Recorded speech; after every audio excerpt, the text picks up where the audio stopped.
Overview and installation of Git पर spoken tutorial में आपका स्वागत है। इस ट्यूटोरियल में हम निम्न के बारे में सीखेंगे: वर्जन कंट्रोल सिस्टम, गिट और उबुंटू लिनक्स और विंडोज़ ऑपरेटिंग सिस्टम्स पर गिट का संस्थापन। इस ट्यूटोरियल के लिए आपको एक कार्यकारी इंटरनेट कनेक्शन की ज़रूरत होगी। आपके पास उबुंटू लिनक्स या विंडोज़ ऑपरेटिंग सिस्टम्स में से कोई एक होना चाहिए। इस ट्यूटोरियल के अनुसरण के लिए आपको उल्लिखित किसी एक ऑपरेटिंग सिस्टम्स के साथ परिचित होना चाहिए।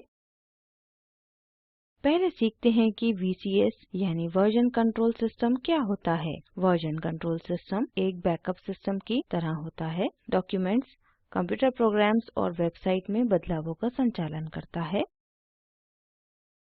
यह समय के साथ जो कुछ आपने किया है उसका हिस्टोरिकल रिकॉर्ड देता है। VCS को रिवीजन कंट्रोल, सोर्स कंट्रोल और सोर्स कोड मैनेजमेंट से भी जाना जाता है। VCS के कुछ उदाहरण RCS, सबवर्जन और बाज़ार हैं।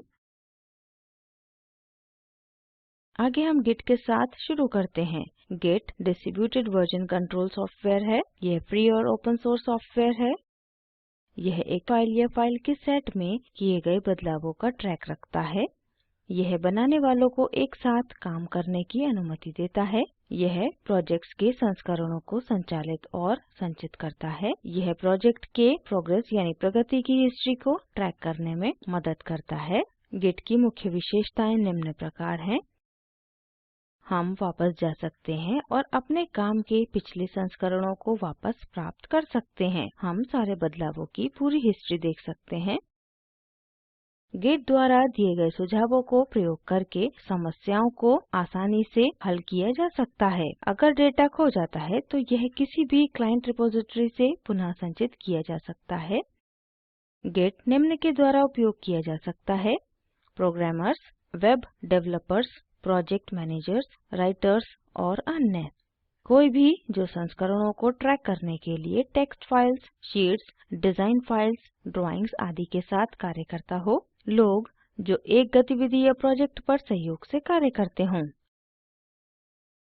अब देखते हैं गिट कैसे कार्य करता है। गिट वास्तव में पूरे प्रोजेक्ट का स्नैपशॉट संचित करता है। स्नैपशॉट उस क्षण की सारी फाइल्स की पिक्चर लेने के समान ही है। अगर कुछ फाइल्स में कोई बदलाव नहीं है तो गिट उन्हें दोबारा संचित नहीं करता है। यह उन्हें पिछले संस्करणों से लिंक करता है। विफलता के समय डेटा स्नैपशॉट से दोबारा संचित किया जा सकता है। अब मैं इस श्रृंखला में कवर हुई कुछ विशेषताओं की झलक दिखाती हूँ। गिट के बुनियादी commands: Git checkout command, Git का निरीक्षण और तुलना, और गिट में टैगिंग। इस श्रृंखला में हम निम्न के बारे में भी सीखेंगे: गिट में ब्रांचिंग, ब्रांचेस को मिटाना और मर्ज करना, स्टैशिंग और cleaning. Git Ubuntu software centre प्रयोग करके उबुंटू लिनक्स पर संस्थापित किया जा सकता है। उबुंटू सॉफ्टवेयर सेंटर पर अधिक जानकारी के लिए इस वेबसाइट पर लिनक्स ट्यूटोरियल्स को देखें। मैंने अपने सिस्टम पर गिट का संस्थापन पहले ही कर लिया है। अब मैं इसे प्रमाणित करती हूँ। टर्मिनल पर जाएं और टाइप करें git स्पेस हाइफन वर्जन और एंटर दबाएं। हम प्रदर्शित गिट की संस्करण संख्या देख सकते हैं। इसका मतलब है गिट सफलतापूर्वक संस्थापित हो गया है। आगे विंडोज़ ऑपरेटिंग सिस्टम पर गिट संस्थापित करना सीखते हैं। अपना वेब ब्राउज़र खोलें और www.git-scm.com पर जाएँ। बायीं तरफ के डाउनलोड्स लिंक पर जाएँ। विंडोज़ पर गिट डाउनलोड करने के लिए विंडोज़ आइकन पर क्लिक करें। सेव एज़ डायलॉग बॉक्स खुलता है। सेव फाइल बटन पर क्लिक करें। संस्थापक फाइल डिफ़ॉल्ट डाउनलोड्स फोल्डर में डाउनलोड की जाएगी। गिट संस्थापित करने के लिए exe फाइल पर डबल क्लिक करें। प्रदर्शित डायलॉग बॉक्स में रन पर और फिर येस पर क्लिक करें। अब नेक्स्ट पर क्लिक करें। जनरल पब्लिक लाइसेंस पेज में नेक्स्ट पर क्लिक करें। डिफ़ॉल्ट रूप से गिट प्रोग्राम्स फाइल्स में संस्थापित होता है। नेक्स्ट पर क्लिक करें। हम संस्थापन के लिए घटक चुन सकते हैं। एडिशनल आइकन्स चेकबॉक्स पर क्लिक करें, फिर नेक्स्ट पर क्लिक करें, दोबारा नेक्स्ट पर क्लिक करें। यहाँ आप git कमांड्स को रन करने के लिए विकल्प चुन सकते हैं। मैं use git bash only चुनूँगी और next पर क्लिक करूँगी। मैं इस विकल्प को डिफ़ॉल्ट ही रखती हूँ और next पर क्लिक करती हूँ। git संस्थापित हो रहा है। ये आपके इंटरनेट की स्पीड के आधार पर कुछ समय ले सकता है। संस्थापन पूर्ण करने के लिए फिनिश बटन पर क्लिक करें। अब git release notes अपने आप खुलता है। मैं इसे बंद करती हूँ।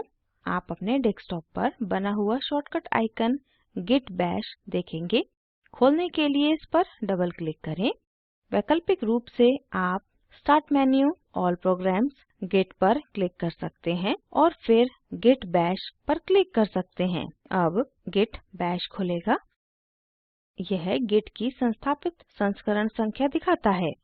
अतः हम जानते हैं कि git सफलतापूर्वक संस्थापित हो गया है। इसके साथ हम इस ट्यूटोरियल के अंत में आ गए हैं। इसे सारांशित करते हैं। इस ट्यूटोरियल में हमने सीखा वर्जन कंट्रोल सिस्टम, git और उबुंटू लिनक्स और विंडोज़ ऑपरेटिंग सिस्टम पर git का संस्थापन। निम्न लिंक पर उपलब्ध वीडियो स्पोकन ट्यूटोरियल प्रोजेक्ट को सारांशित करता है। कृपया इसे डाउनलोड करें और देखें। स्पोकन ट्यूटोरियल प्रोजेक्ट टीम कार्यशालाएं आयोजित करती है और ऑनलाइन टेस्ट पास करने वालों को प्रमाण पत्र देती है। अधिक जानकारी के लिए कृपया हमें लिखें। स्पोकन ट्यूटोरियल प्रोजेक्ट भारत सरकार के MHRD के NMEICT द्वारा निधिबद्ध है। इस मिशन पर अधिक जानकारी निम्न लिंक पर उपलब्ध है। IIT बॉम्बे से मैं श्रुति आर्य आपसे विदा लेती हूँ। हमसे जुड़ने के लिए धन्यवाद।